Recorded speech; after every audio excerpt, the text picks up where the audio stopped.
Espacio de contextos para platicar sobre cómo se presenta el inicio del año en materia de seguridad y asesinatos, pero además también para conversar sobre pues todas estas atrocidades que de alguna manera tratamos de introducir en el segmento anterior de cómo se viene presentando la violencia en sus diversas manifestaciones a lo largo y ancho del país. Montserrat, muchísimas gracias por estar con nosotros, es un gusto. Saludamos a Arturo González, Manuel Cerrato y Marcela Pámanes. Hola, buenos días. Muchísimas gracias por la invitación. Un saludo a todo el auditorio. Montserrat, creo que con lo que tendremos que empezar como para darle el contexto a las personas que luego no ubican los quehaceres y los propósitos de Causa en Común, que de una manera muy resumida nos pudieras platicar un poco sobre el trabajo que vienen haciendo. Claro que sí. Desde Causa en Común hacemos un seguimiento sobre el estado de la seguridad pública en el país. Nosotros defendemos causas como el respeto al Estado de Derecho, investigamos sobre los planes y las acciones de seguridad pública para verificar que se estén cumpliendo y que se ejecuten bien, y hacemos estudios y analizamos políticas públicas para proponer soluciones para mejorar la situación de seguridad que estamos viviendo en el país. Claro, y mucho de ello sustentado precisamente en esto, en un trabajo de investigación, en un trabajo de dato duro, para poder entender qué es lo que estamos viviendo y explicárnoslo y diseñar las políticas necesarias para que dejemos atrás un poco toda esta era de violencia que hemos vivido en México. Y entonces, a partir de ello, ¿cómo se presenta el inicio del año en materia de inseguridad y asesinatos, de acuerdo a los datos que ustedes tienen? Claro, pues mira, el balance no es positivo, porque si bien el año pasado hubo una muy ligera disminución de 0.4% en los homicidios dolosos registrados a nivel nacional respecto al año anterior, esta disminución pues pudo estar relacionada a la contingencia sanitaria y la disminución en la movilidad. Esto no necesariamente es un reflejo de una disminución actual o real en el crimen. Además, durante 2020 se registraron 967 feminicidios y 2.791 homicidios de mujeres. Eso implica que en promedio sucedieron 10 asesinatos de mujeres diariamente. Sí. No, adelante, Montserrat, termina. Sí, nada más decir que hubo estados que, a pesar de esta ligera disminución, tuvieron aumentos importantes como Guanajuato, Zacatecas y Michoacán, que presentaron pues aumentos importantes en los asesinatos. Cuando hablamos de asesinatos es en sus diferentes manifestaciones, ¿verdad? Homicidios dolosos y feminicidios. Específicamente, homicidio doloso y feminicidio. Sí. Ahora, la violencia doméstica ha crecido en tiempos de pandemia. Se estima en un 66% más la violencia física y en un 22% más la violencia emocional. ¿Cómo afectan estos porcentajes en la percepción que nosotros tenemos como país? En esta claridad que tenemos que la violencia familiar ha aumentado, pero y la violencia contra las mujeres también, y tal vez eso sea lo que nos lleve a concluir que realmente estamos mal. ¿Cómo afecta en la percepción? Claro, pues sí, como dices, el problema de la violencia familiar es uno de los más importantes a atender, y con la pandemia se intensificó. Las llamadas al 911 por casos de violencia familiar tuvieron un máximo histórico en el mes de marzo del año pasado, y además el 10% de toda la incidencia delictiva que se registra en el país es por casos de violencia familiar, ¿no? Entonces, evidentemente, este delito no solamente afecta a la percepción de inseguridad de las mexicanas y de los mexicanos, sino que también está relacionada a la incidencia de otros delitos, como los homicidios de mujeres y los feminicidios.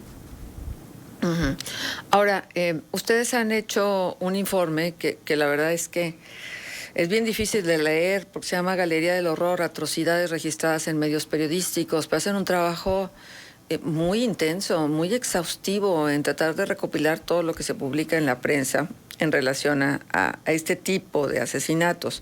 Y ahí mismo se hace una definición del concepto de atrocidades. ¿Cuál es este concepto, Montserrat? Sí, claro que sí. Como tú dices, es difícil de leer y de elaborar porque se basa en las notas que elabora la prensa todos los días sobre eventos atroces. Nosotros entendemos como un evento atroz cualquier acto para causar...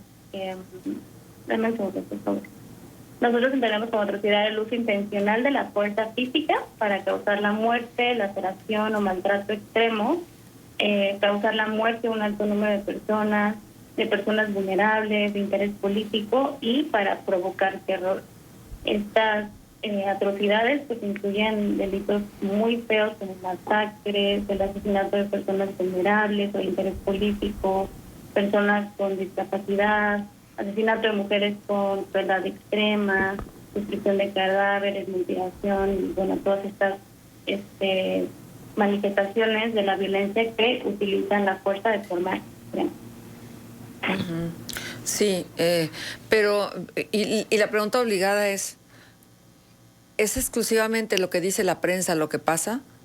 ¿O dónde está también esa cifra negra, esa parte que pareciera que caen en un vacío sin fondo, las situaciones que luego no se documentan? Claro que sí. Mira, los registros oficiales se basan en las carpetas de investigación inicial, ¿no? Entonces todos los análisis que nosotros hacemos de incidencia delictiva, pues únicamente reflejan todos los casos que llegaron a los ministerios públicos y que iniciaron una investigación. Entonces, este registro nace justamente para poderle dar luz a todos esos casos que o no iniciaron una carpeta de investigación o que sí la iniciaron, pero no iniciaron como un homicidio y no podemos como desagregar bien la realidad. Otra cosa que pasa con las cifras del Secretariado Ejecutivo, que es el que publica mes por mes las cifras de carpetas de investigación iniciadas, es que presentan un alto subregistro específicamente en delitos como las extorsiones, los secuestros, el robo de vehículo y robos en transporte público, porque son delitos que por lo general no se denuncian. Para poner en contexto al auditorio, pues más del 90% de los delitos en México no se denuncian. Uh-huh. Y con los homicidios, pues tenemos el problema de que también existen las fosas clandestinas, y esto puede aportar a un subregistro en los asesinatos, uh-huh, ¿no? Porque pues no son delitos que estén registrando las autoridades, porque no son cuerpos que estén visibles, digamos. Claro. Montserrat, buen día. Saluda Manuel Cerrato. Números que de verdad son sumamente escabrosos y que corresponden solo al primer bimestre de este año. El hallazgo de 156 fosas clandestinas, por ejemplo, 83 masacres, 158 cuerpos torturados, 115 cuerpos calcinados, 114 cuerpos descuartizados, 72 niñas, niños y adolescentes asesinados, 51 mujeres también asesinadas con crueldad extrema, asesinato de 14 actores políticos, 12 funcionarios públicos. Es decir, uno ve estas cifras, por ejemplo, nada más este puñado de números bastan como para pensar que son los saldos de un conflicto bélico que se prolongó buen tiempo, y sin embargo son delitos que ocurrieron cotidianamente apenas en el primer bimestre de este 2021. Se ha normalizado la violencia, Montserrat, y esta normalización pues exacerba las conductas criminales. Sí, pues por supuesto que la normalización de todas estas conductas y la poca exigencia de la ciudadanía también, digamos, los movimientos feministas que están exigiendo justicia y seguridad, pero uh-huh, yo creo desde mi perspectiva que todos deberíamos de estar exigiendo seguridad, porque sí, está muy normalizada, pero también pues es una responsabilidad de las autoridades investigar todos estos delitos. Y justamente pues esta inacción de las autoridades pues lleva a una percepción de impunidad y pues que estas conductas queden sin sanción y que las personas pues se crean como que pueden cometerlas y que no va a pasar nada al final, ¿no? Hay una impunidad en el país. Sí, es sumamente grave también los niveles tan altos de impunidad que hay en este país. Y en ese sentido, ¿ustedes observan una estrategia de los gobiernos en materia de seguridad pública? Porque pareciera ser que todos estos temas, si bien pues se siguen documentando y se siguen reportando, pues han salido del discurso. Por ejemplo, mediáticamente ya no pesan tanto como antes, y es porque en la narrativa gubernamental pues todo esto está casi excluido. ¿Se ve una estrategia, Montserrat?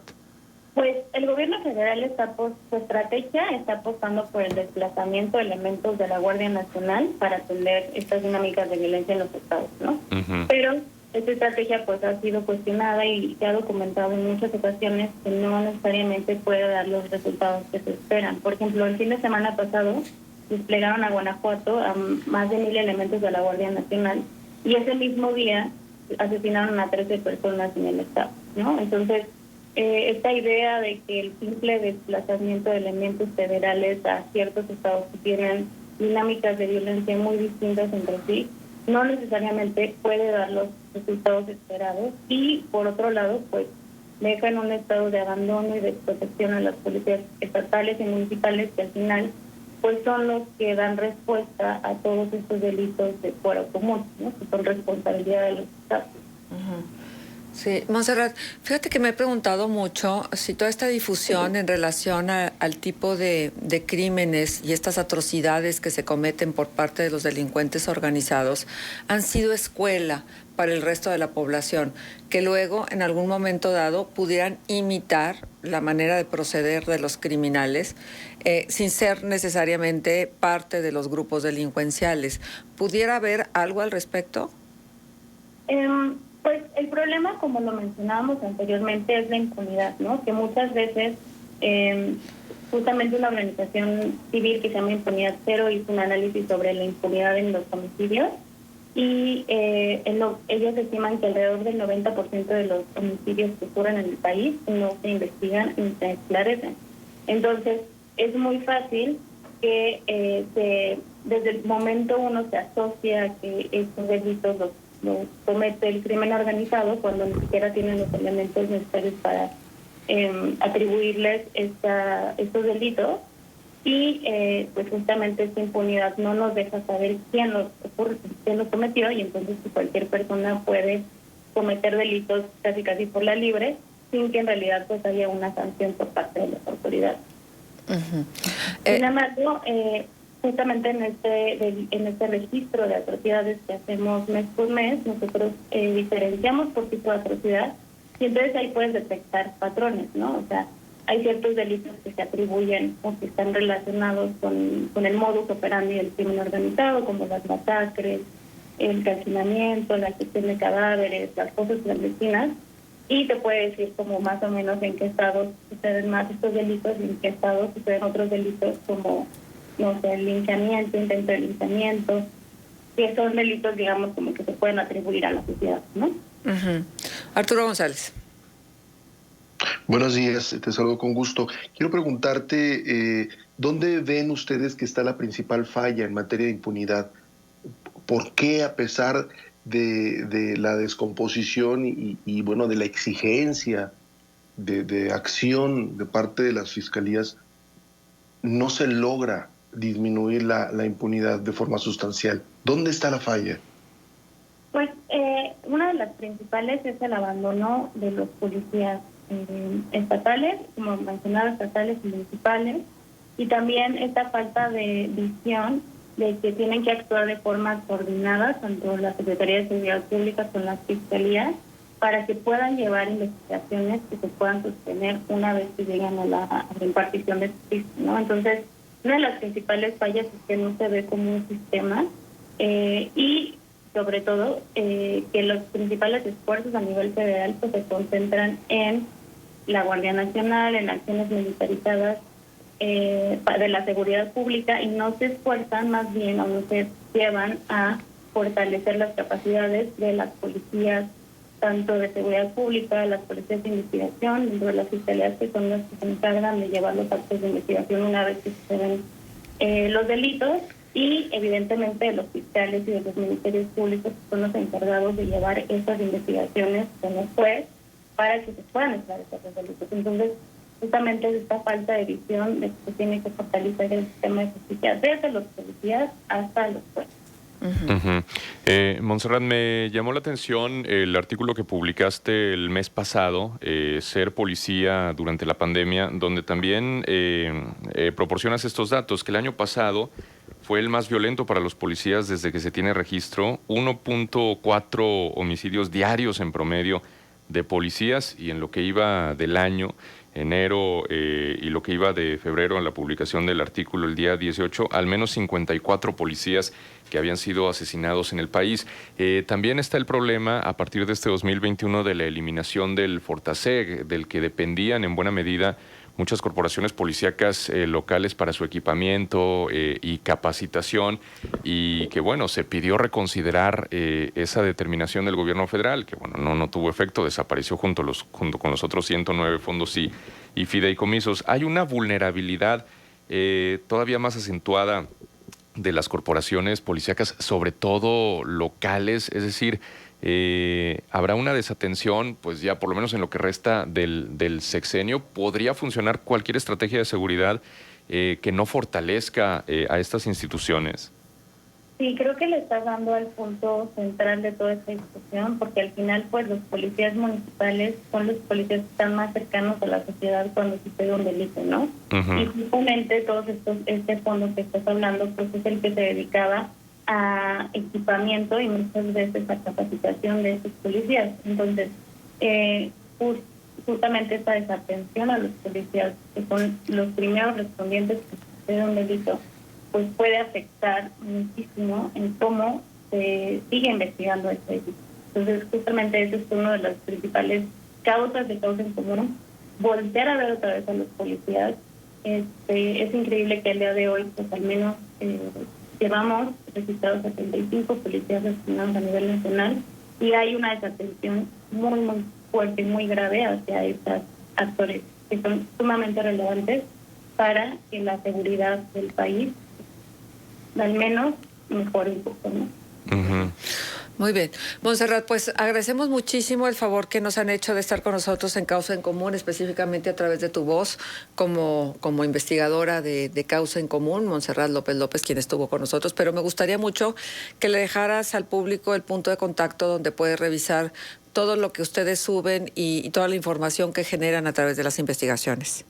Claro que sí. Muchísimas gracias a ustedes por la invitación y por el espacio. Los invito a todos a consultar nuestras investigaciones en nuestra página de internet, que es www.causaencomún.org.mx, y a seguirnos en todas las redes sociales. Estamos como @causaencomún. Muchísimas gracias. Gracias. Las 8:02, 16 grados centígrados, temperatura ambiente en el centro de la ciudad de Torreón.